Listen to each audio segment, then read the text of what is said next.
Hello and welcome to another episode of Top Deck, the series where we take a look at some of the leading TCG deck lists.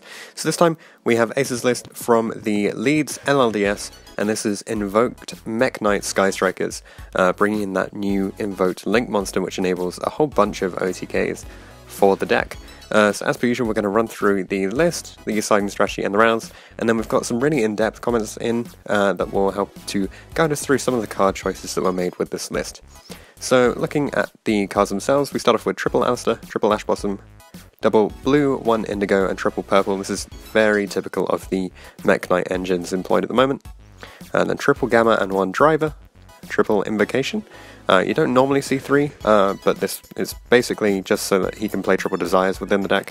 And then obviously triple Meltdown here. Then one Afterburners, triple Drones, triple Engage, triple Terraforming.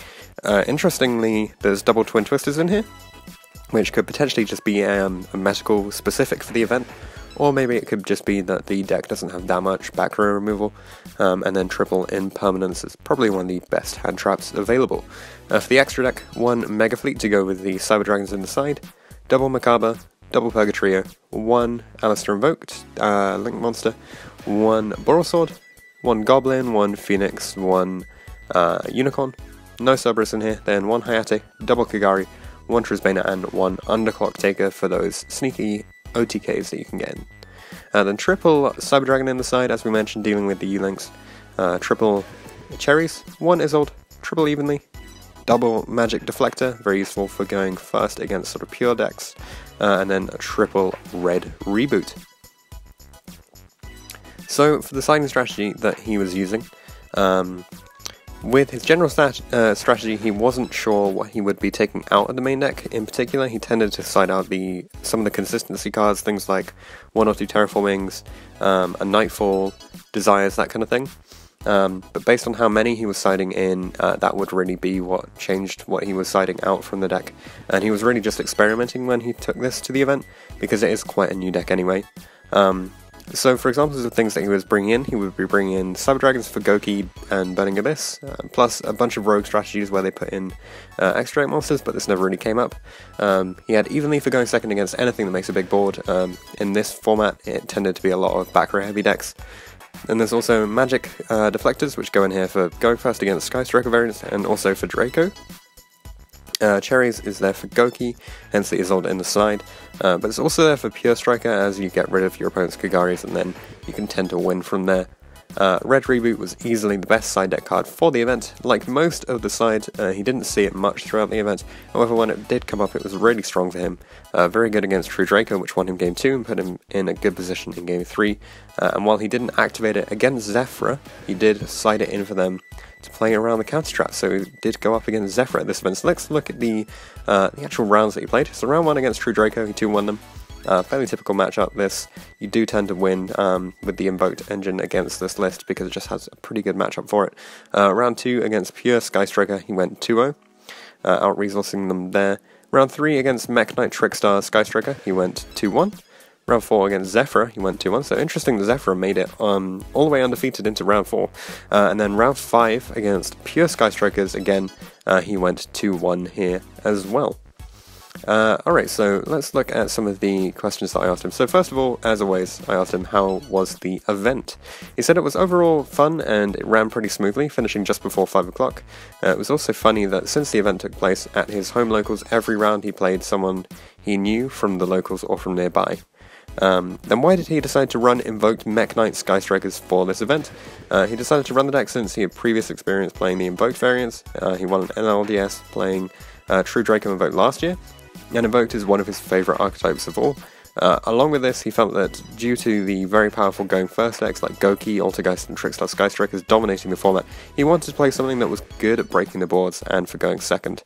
He feels like Mech Knight Invoked does that quite well due to access of current hand traps and strong cards like Macabre, Purgatrio, and the Mech Knight engine, which is really good for combo extending, for link plays, or if you just need to put big monsters onto the board to push for game. And Borosword as well, which is easily the best card in the extra because of how easy it is to make, as well as how easily it can win games. The recent addition of the Sky Striker engine and Invoker of Madness helps a lot with the deck too. He also chose Mech Knight Invoked Skystrikers over the other going first decks because he tried out Altergeist and Trickstar Skystrikers, which he played for Nats, but he really didn't like the feel of them. Looking at this deck is certainly something new for the TCG because obviously we haven't had the Invoker of Madness until recently. I wanted to know if he could find it fairly easy to comfortably pick up the deck and just play it. As he mentioned earlier, he did have a lot of experience with playing Invoked variants, and he says that he felt pretty comfortable just playing the deck for the event despite having to learn the new combos involving the Skystrike engine and Invoker of Madness. They were pretty easy to learn compared to that of something like Goki and the Extra Link combo that it has to do. Then for the hand traps, we've got some pretty in-depth information here, so I wanted to know why he ran Ash, Impermanence, and Gamma as the hand traps over anything else. So for Ash, he says it's a very important 3 of staple at the moment due to the amount of searching that a lot of decks do and how versatile the card is in many situations. Droll is arguably stronger by some. However, Ash is also a fire target for Purgatrio, and if he was against anything which summoned or sent from deck, then Ash would be able to deal with it, things like Mortifaker and Isolde. As for Gamma, obviously it can't be hit by Cobble the Grave, unless one is already there for some reason, and it's very strong against decks like Goki and Pendulum, which rely a lot on monster effects. The card is a really good counter to other hand traps. If he gets Drolled or Ashed on Engage or Meltdown, then aside from being able to prevent his searches from being stopped, he's also able to get materials for Link Summons and Macabre on board, and with using the Gamma and the Driver that you get available to you. Even if he did draw the Driver, you can either use it as a Macabre material or discard it with Macabre's effect if he wants to negate a monster effect, so that's pretty huge.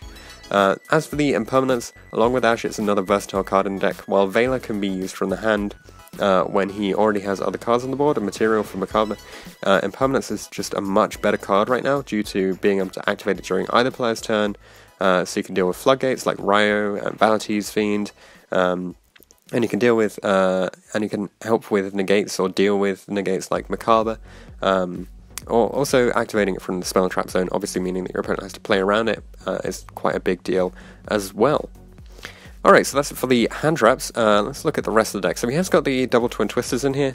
As I mentioned earlier, it might have just been a meta call for the specific event. He says that he feels spell trap removal is really key overall because floodgates do hurt the deck quite a bit if you don't have the outs to them. So things like Gozen, Rivalry, Anti-Spell being the major ones right now, and definitely against pure Skystrikers as well, it's a way to break through their board going second, because it gets rid of the multiple sets, like the Widow Anchor that was set off the multi-roll and the multi-roll itself, so they can't keep coming back into the game.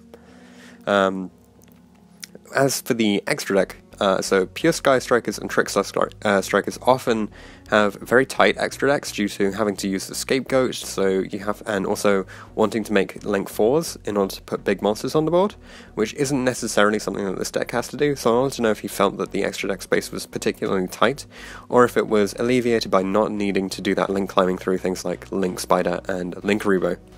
And he said that not needing to link climb as much helps the extra deck feel less tight when compared with the other variants, especially with the easy access to Hayate in the Goblin combo, which makes Borosword amazingly simple to make.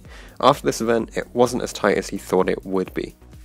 And we can see that there's no Shizuku in here. Perhaps it's not really entirely necessary for this deck. He said that he didn't play it as it really isn't needed if you're playing this variant. While it's certainly good in the Pure and the Trickstar variants, it doesn't really do much for the Mech Knight Invoked one when compared to Hayate and Kagari. This is partly due to the fact that you choose to go second so that you can just push through boards in a lot of cases. Then for the siding, he's got triple Cyber Dragon in here rather than the sort of like Sphere modes and things. It might be to do with the fact that you need that normal summon for Alistair in order to keep on recycling and maintain a strong position. Or it might just be that he prefers it as a way to break the extra link board. He actually said that it's both of these reasons. The first part of this is why you don't run Ray, because it's another normal summon that you just don't want to have to deal with.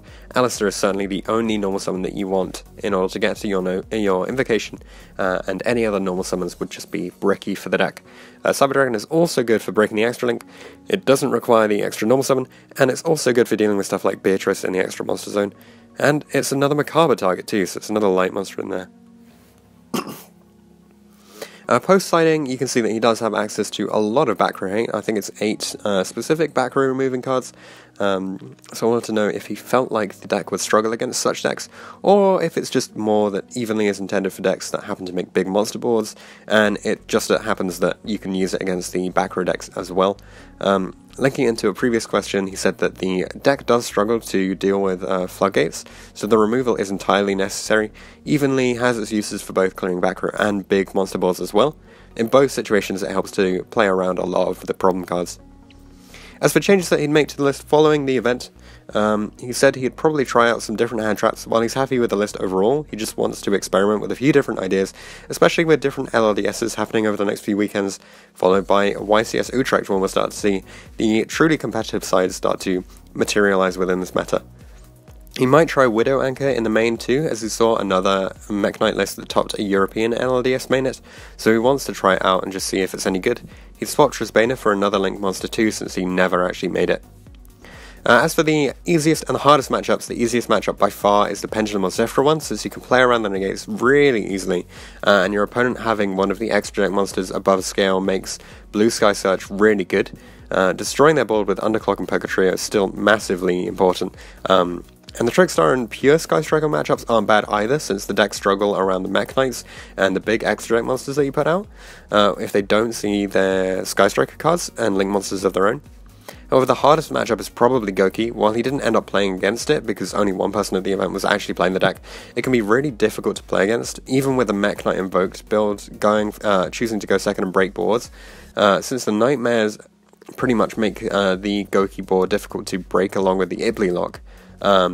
It just makes it much harder to play through because he has to use the normal summon for the Cyber Dragon and then he can't get the Alistair off, so it's much harder to make the deck, make the engine go at that point. As for the shoutouts that he'd like to make, shoutouts to Patriot Games in Leeds and the judges who ran the event, Chen for telling him to play the third Meltdown since he was trying out two originally, Harry for roasting the deck the night before the event along with Chen, Jake Quincy for getting him an Invoker of Madness sent to him the day before the event, and Avi for the moral support after the death by Snoo Snoo. If you get the reference, then thumbs up to you. Everyone else in Daddy Dom's daycare and some testing circle group chats, and also anyone else who he might have forgotten to mention. So thanks very much, Asa, for sending in your list and sharing all of this in-depth information with us. It's great to get an understanding of why you chose particular cards for this deck, and it's really cool to see that Mech Knight Invoked with the Sky Striker engine pushing through with that new Link monster can do some serious damage to the meta. And hopefully we'll see you again in the future. Thanks for watching this episode of Top Deck. If you have any comments or suggestions that you would like to make, leave them in the comment section down below. Check out the description for details of how you can get involved in this series. You can enter by voice interview, or instead you could just send all of your information over Facebook Messenger. Anything like that will be absolutely fine. If you want to see anything in particular from the upcoming series, then be sure to get in touch, and I'll see you guys in the next video.